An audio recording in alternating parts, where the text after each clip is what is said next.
and welcome back to Writer's Rambles. I'm really sorry. It's been so long since the last video. I've had an insane amount of assessments for the last 4 weeks. I cannot believe it. It's just been close. I've had 4 close reading assessments. I've had an insanely scary report to write. I've had short story deadlines and redrafts to do. I mean, I cannot believe the amount of work, but I'm back and I can get on with the show. This week we're going to be talking about research. I know it sounds like the really dry bit of the course, but it's really important once you've got your idea to start looking into the sort of genre as a whole and get an idea of what's expected in the genre, what people like to see in the genre, and just build up your knowledge of it so that when you put pen to paper you know what you're getting into. There are loads of different stuff for you to look into and resources for you to harness out there to help you get on with your research, really. There's websites, articles, documentaries, TV shows, books, writers to interview, which I will cover in a later episode. I just want to focus mainly on just research as a whole at the moment, really. But yeah, it's all out there. It's all ready for you to go and look for it. It's all just kind of up to you to go out and find it, really. I suppose you'd say the whole purpose of it is just simply to just get to know what you're going to be writing about better, I suppose. Because it's just, imagine trying to write, I don't know, a crime novel and, having no idea what you would do as a sort of, I don't know, an investigator looking into murder. You need to go and look into stuff and figure out, what the kind of rules are with the genre, if you see what I mean.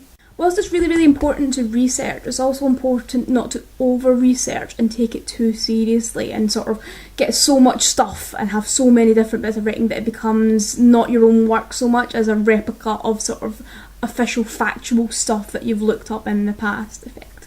As for my own research, it's kind of changed ever so slightly, because originally I was going to be doing a couple of short stories on historical figures like Robert Burns and Mary Queen of Scots and Burke and Hare.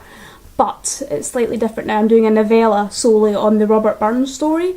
I won't tell you too much about it because I want you to see it sort of go along in the process of the story developing and stuff like that.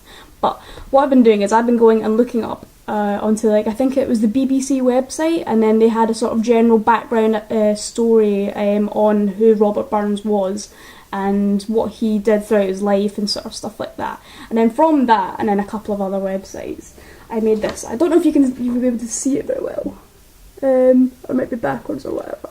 But it's a mind map that I drew, and it's sort of I picked out the main bits I figured out. So the labour bit, romance, and his poetry and stuff like that.